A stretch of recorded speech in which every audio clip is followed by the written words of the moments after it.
shovel off my little side deck here. Check out how much snow we actually have.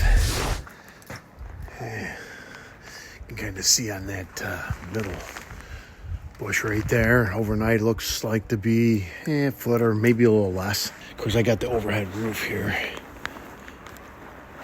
She went down to about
me, the name of this game is quick, easy, get her done.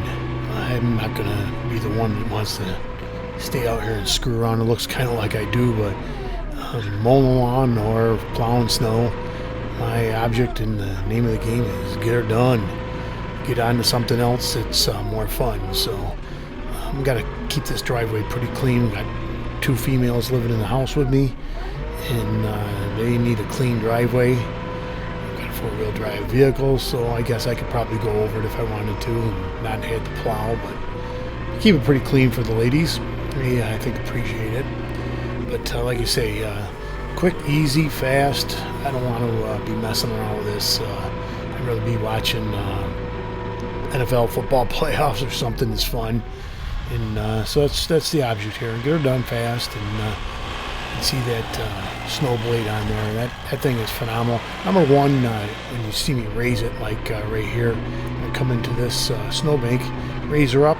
I don't tip the bucket. I mean, there's not literally a bucket there anyways. It's a blade, but it saves me a bunch of strokes on the joystick. I mean, I just go up and down and raise it up a little bit. I'm done with it. It's easy. Now the blade that I had before, well, I still have it. It's came with Massey Ferguson tractor. It's a 72-inch blade. I'd call it more of a digging or grading blade.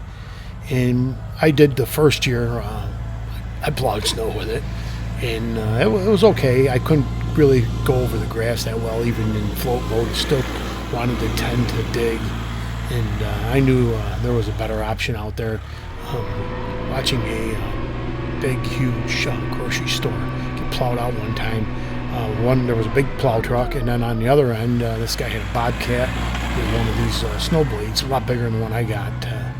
His probably was like 16 or 18 feet, and I just watched the efficiency. I'm like, wow, he is just swooping huge amounts of snow off to the side, and he doesn't keep on, articulating, putting it to the side and keep moving it, like windrowing it. I mean, I'm like, okay, we got to do this method right here. And so that's what I'm showing you here today, guys. How to get rid of some snow efficiently, quickly. Now, I didn't have the full 14 really to plow most of the areas here, because that night when it started to snow, I went out and screwed around a little bit with my LEDs. If you can see, I got front and rear LED bars, and they're killer. And it is kind of fun to go out and plow with those on. Maybe I'll make a video of that sometime if you guys want that. But you can see here, it's just quick. You just go up, raise it up, back up, and with a hydrostatic drive, you just, with the foot pedal, just forward, back, no shifting. So it's effortless. I mean, a monkey could do this job. It's certainly not anything that's very complex, other than you can see my mailbox right there. And I'm on the end of a route, so my mailbox is actually in my driveway, so the mailman uses me as a turnaround. So another reason why I do kind of a wide drive or a wide plow for him. So he basically, when he comes in, drops my mail off, and picks up, and then he will do a K-turn in my driveway and swing out. So there's methods to my madness of why I'm going wide here. Also, of course, I do get a big snowfall. I call it a snow drop. If I do get that, and I learned this a long time ago plowing, you got to plan for the future, and we're still early in the summer, I'll be all right, in the winter, and so there's a lot more time to go. If you just plow your snow and start building up piles real close to your driveway, you're going to possibly run out of space to keep piling it. So, and this is just so easy to do with this blade. And it doesn't dig in with those skids that are on there. Piece of cake, love it. It's tractor is awesome. American Equipment in Farmington, New York. If any of you guys are close by or in the neighborhood, need a tractor, they'll definitely hook you up, and I got a video on that too. Go see those guys, they're awesome. And I had a couple warranty issues. They took care of it, no problem at all. Came and picked up the tractor with a trailer and brought it back to me in a few days, and no billing whatsoever, of course. And actually I had one of my windows, little side windows I had open when I was mowing in the middle of the summertime. He actually came along and said, "Hey, we'll take care of that too." I said, "Well, you order me in the hinge." I says, "I'll put it on." "Oh, no, we'll take care of it." And they did. They went and put it on, and here it is. I mean, it's not really warranty. It was my fault. I'm the one that broke the window. So, American Equipment, Farmington, New York. Double thumbs up for me. You guys are awesome. And if you ever tune in on this video, you're seeing me now using the tractor in a snow plowing mode, and I'm telling you what, I'm thrilled with the tractor, thrilled with my implements, and really thrilled with the snow blade. And anybody out there listening locally, they'll hook you up with a snow blade too. Now, I went with an 84-inch, which is 7 foot, and only because of weight and size, I went with a taller one. If you can see, it's a 30-inch tall one, and I think most of them are 24. So that was kind of an extra weighted factor already.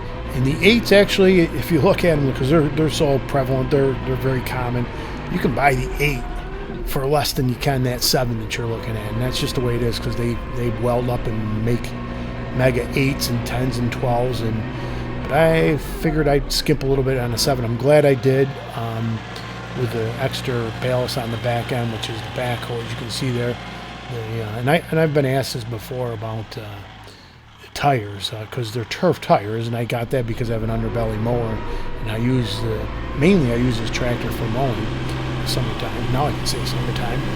And but I put the backhoe or bucket, whatever you want to call it, in the back for weight. And I also did when I bought the tractor, I had the rear tires loaded with rim guard. It's basically, I think, beet juice. Beet juice doesn't freeze, and it doesn't corrode or hurt the rims like calcium chloride did in the olden days. I used to load up the tires with calcium chloride, and then found out that it was rotting away the steel rims. So there's a few things you do to kind of like customize to your needs. And I'm not saying this method that I use is going to be perfect for you or even close to what you want. But it works perfect for me. I mean, I wouldn't want it any other way. Not a bigger blade, not a smaller blade. The tractor's 40 horsepower. It is hydrostatic, so you don't have 40 horsepower at the tires with hydrostatic. You lose quite a bit. Quite a bit meaning like 8 or 9 horsepower. I don't know if that's quite a bit or not. But I like I wish I could have got even 50 horsepower, but I couldn't get the underbelly mower with anything bigger than the 40 horsepower. And even mowing in the summertime with the air conditioner on, that takes a couple of 8 ponies away from you.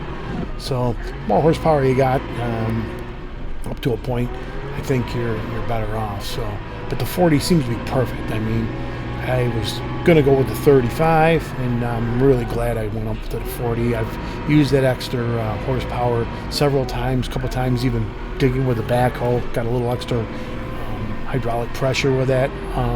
You can see right here, I'm lifting snow. Okay, so end results. Basically didn't spend a lot of time cleaning it up perfectly, of course. And I've got the actual rubber on the bottom of the snow blade raised about 1/8 of an inch, maybe 1/4 of an inch. You can see, so we don't really scrape too much. But then the advantage to that is I can go right over the grass, and she doesn't do anything to the grass. It's really nice. So yeah, you can see that thing's a beast. There's no problem at all pushing out 14 inches of snow. And you can see we kind of made some mounds over here. 6'4". They're almost as tall as me. So not a problem at all. Could have stacked it higher. Out to the road, we got two identical driveways size-wise. And over here in front of the pole barn, same thing. We got that cleared out. We don't need that cleared out as good as we do the other one with the girls pulling in and out. This one just basically right down in the wintertime just gets the tractor in and out. Yeah, don't pull that RV out in this kind of weather. So you can kind of see that entrance right there. And then the road. And we are cleared. 14 inches is absolutely no problem at all. The Massey Ferguson 1740M cab tractor. But the secret to that is the blade. That snow blade is way better than the bucket. I got the 72-inch, the oversized bucket with the Massey Ferguson. It just digs too much. It even in float mode, it's just not nearly as slick as this. And you can see this thing's just such a joy to plow with. I overshoot this. In the olden days, I used to have my buddies show up with their snowmobile trailers, and they'd back it all over the place and unload their sleds. And we got trails out here.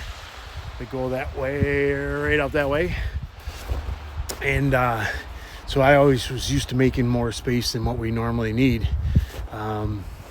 Now I kind of do it because it's so easy, and and you know what, if I get another big drop of snow, I got still plenty more room to keep pushing that snow. So it works out pretty well for us. Okay guys, I hope you liked the video. Give me a thumbs up. Hopefully a subscribe too would be cool. Hey, and we got more coming. Take care guys.